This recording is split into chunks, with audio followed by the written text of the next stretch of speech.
नमस्कार, दृष्टि आईएएस के टुडेज जी के प्रोग्राम में आपका स्वागत है। शुरुआत करते हैं अभ्यास प्रश्न से।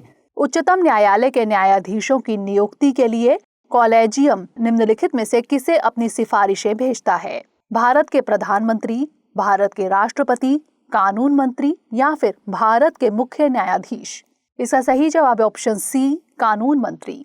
सुप्रीम कोर्ट कॉलेजियम ने बॉम्बे हाई कोर्ट के जस्टिस अमजद ए सैयद को हिमाचल प्रदेश हाई कोर्ट के अगले मुख्य न्यायाधीश के रूप में नामित करने की सिफारिश की है। सर्वोच्च न्यायालय के न्यायाधीशों की नियुक्ति के लिए कॉलेजियम भारत के राष्ट्रपति को सलाह देने के लिए सीधे प्रधानमंत्री को सिफारिशें नहीं भेजता है, बल्कि कॉलेजियम कानून मंत्री को अपनी सिफारिश भेजता है, जो राष्ट्रपति को सलाह देने के लिए इसे प्रधानमंत्री के पास भेजता है। इसलिए विकल्प सी सही है। तो इस तरह इस प्रश्न का सही जवाब है ऑप्शन सी, कानून मंत्री।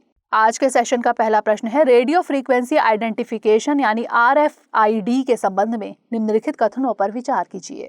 एक, यह एक वायरलेस ट्रैकिंग सिस्टम है जिसमें टैग और रीडर होते हैं। 2, RFID को वस्तुओं की पहचान करने के लिए सीधी दृष्टि की आवश्यकता नहीं होती है। 3, बारकोड की तुलना में इनकी रेंज कम होती है। उपर्युक्त में से कौन सा यहाँ से कथन सही है या फिर है? केवल 1 और 2, केवल 2 और 3, केवल 1 और 3 या फिर 1, 2 और 3? इसका सही जवाब है ऑप्शन ए, केवल 1 और 2।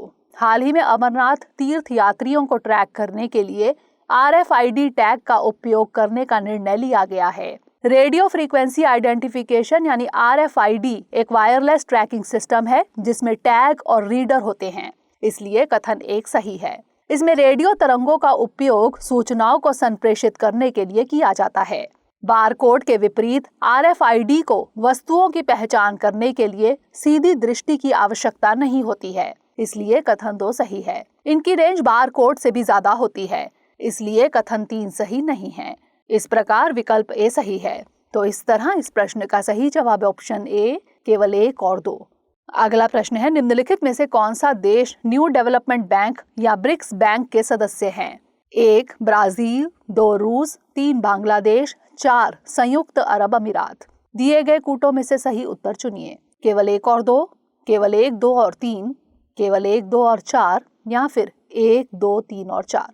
इसका सही जवाब है ऑप्शन डी, 1, 2, 3 और 4। विदेश मंत्री एस जयशंकर 19 मई को ब्रिक्स विदेश मंत्रियों की बैठक में भाग लेंगे। ब्रिक्स शिखर सम्मेलन की मेजबानी अगले महीने चीन करेगा। इस शिखर सम्मेलन में ब्रिक्स प्लस तंत्र के हिस्से के रूप में अन्य उभरते देश शामिल होंगे। पिछले साल ब्रिक्स समर्थित न्यू डेवलपमेंट बैंक में बांग्लादेश और UAE शामिल हुए थे। ब्रिक्स बैंक के सदस्यों में शामिल है ब्राजील, रूस, भारत, चीन, दक्षिण अफ्रीका, बांग्लादेश और UAE, इसलिए विकल्प डी सही है। तो इस तरह इस प्रश्न का सही जवाब है ऑप्शन डी, 1, 2, 3 और 4। अगला प्रश्न है, भारत में असमानता की स्थिति रिपोर्ट निम्नलिखित में से किस क्षेत्र में असमानताओं पर जानकारी संकलित करती है? 1, स्वास्थ्य, 2, शिक्षा, 3, घरेलू कार्य, 4, श्रम बाजार। दिए गए कूटों में से सही उत्तर चुनिए। केवल 1 और 3, केवल 1, 2 और 3, केवल 1 और 2 या फिर 1, 2, 3 और 4? इसका सही जवाब है ऑप्शन डी, 1, 2, 3 और 4। हाल ही में प्रधानमंत्री की आर्थिक सलाहकार परिषद यानी EAC-PM के अध्यक्ष डॉक्टर बिबेक देब रॉय द्वारा भारत में असमानता की स्थिति रिपोर्ट जारी की गई। यह रिपोर्ट स्वास्थ्य, शिक्षा, घरेलू कार्य और श्रम बाजार के क्षेत्रों में असमानताओं पर जानकारी संकलित करती है। इसमें 2 भाग होते हैं, आर्थिक पहलू और सामाजिक आर्थिक अभिव्यक्तियां। यह रिपोर्ट आवधिक श्रम बल सर्वेक्षण यानी PLFS, राष्ट्रीय परिवार और स्वास्थ्य सर्वेक्षण यानी NFHS और एकीकृत जिला सूचना प्रणाली शिक्षा प्लस यानी UDISE प्लस से प्राप्त आंकड़ों पर आधारित है। तो इस तरह इस प्रश्न का सही जवाब है ऑप्शन डी, 1, 2, 3 और 4। अगला प्रश्न है, कौन सा संवैधानिक अनुच्छेद सर्वोच्च न्यायालय को उसके समक्ष लंबित किसी भी वाद में पूर्ण न्याय करने के लिए आवश्यक आदेश पारित करने का अधिकार देता है? अनुच्छेद 141, अनुच्छेद 142, अनुच्छेद 143 या फिर अनुच्छेद 144? इसका सही जवाब है ऑप्शन बी, अनुच्छेद 142। हाल ही में सुप्रीम कोर्ट ने पूर्व प्रधानमंत्री राजीव गांधी हत्याकांड के दोषी AG पेरारिवलन को रिहा करने का आदेश दिया है। सुप्रीम कोर्ट ने इसके लिए संविधान के अनुच्छेद 142 के तहत उसे मिली शक्ति का प्रयोग किया। अनुच्छेद 142(1) के अनुसार सुप्रीम कोर्ट को अपने समक्ष लंबित किसी भी मामले में पूर्ण न्याय करने के लिए आवश्यक कोई भी आदेश पारित करने का अधिकार है। इसलिए विकल्प बी सही है। कुछ महत्वपूर्ण उदाहरण जब सुप्रीम कोर्ट ने अनुच्छेद 142 का प्रयोग किया: भोपाल गैस त्रासदी मामला, बाबरी मस्जिद विध्वंस मामला और शराब बिक्री प्रतिबंध राष्ट्रीय और राज्य राजमार्गों से 500 मीटर की दूरी के भीतर का मामला। तो इस तरह इस प्रश्न का सही जवाब ऑप्शन बी, अनुच्छेद 142। अगला प्रश्न है, पुरी हेरिटेज कॉरिडोर परियोजना के संबंध में निम्नलिखित कथनों पर विचार कीजिए। यह एक केंद्र सरकार की परियोजना है जिसकी कल्पना 2016 में की गई थी। 2, इसका उद्देश्य शहर को विरासत के एक अंतर्राष्ट्रीय स्थान में बदलना है। उपर्युक्त में से कौन सा यहाँ से कथन सही है या फिर है? केवल 1, केवल 2, दोनों 1 और 2 या फिर ना तो 1 और ना ही 2? इसका सही जवाब है ऑप्शन बी, केवल 2। ओडिशा सरकार की महत्वाकांक्षी पुरी विरासत गलियारा परियोजना विवादों में आ गई है। यह परियोजना राज्य सरकार की बुनियादी सुविधाओं और विरासत एवं वास्तुकला के विकास यानी ABADHA योजना के विस्तार का एक हिस्सा है। इसलिए कथन 1 सही नहीं है। शहर को विरासत के एक अंतर्राष्ट्रीय स्थान में बदलने के लिए 2019 में इस परियोजना का अनावरण किया गया था। इसलिए कथन 2 सही है। इस परियोजना में पर्यटकों के लिए शहर के प्रमुख हिस्सों और मंदिर के आसपास के क्षेत्रों का पुनर्विकास करना शामिल है। 12वीं शताब्दी का जगन्नाथ मंदिर पुरी एक केंद्रीय संरक्षित स्मारक है। माना जाता है कि इस मंदिर का निर्माण 12वीं शताब्दी में पूर्वी गंग राजवंश के राजा अनंत वर्मन चोडगंग देव द्वारा कराया गया था। तो इस तरह इस प्रश्न का सही जवाब ऑप्शन बी, केवल 2। अगला प्रश्न है, फिलिप्स वक्र के अनुसार बेरोजगारी और मुद्रास्फीति का विपरीत संबंध है। बेरोजगारी और मुद्रास्फीति का सीधा संबंध है, बेरोजगारी और मुद्रास्फीति का कोई संबंध नहीं, या फिर इनमें से कोई भी नहीं? इसका सही जवाब ऑप्शन ए, बेरोजगारी और मुद्रास्फीति का विपरीत संबंध है। फिलिप्स वक्र A.W. फिलिप्स द्वारा विकसित एक आर्थिक अवधारणा है। फिलिप्स वक्र के अनुसार मुद्रास्फीति और बेरोजगारी में स्थिर और उल्टा संबंध है। इसलिए विकल्प ए सही है।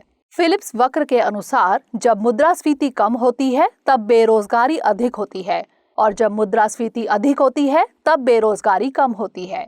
तो इस तरह इस प्रश्न का सही जवाब ऑप्शन ए, बेरोजगारी और मुद्रास्फीति का विपरीत संबंध है। अगला प्रश्न है, जैव ईंधन पर राष्ट्रीय नीति 2018 को किसके द्वारा अधिसूचित किया गया था? पर्यावरण, वन और जलवायु परिवर्तन मंत्रालय, नवीन और नवीकरणीय ऊर्जा मंत्रालय, पेट्रोलियम और प्राकृतिक गैस मंत्रालय, या फिर रसायन और उर्वरक मंत्रालय? इसका सही जवाब ऑप्शन सी, पेट्रोलियम और प्राकृतिक गैस मंत्रालय।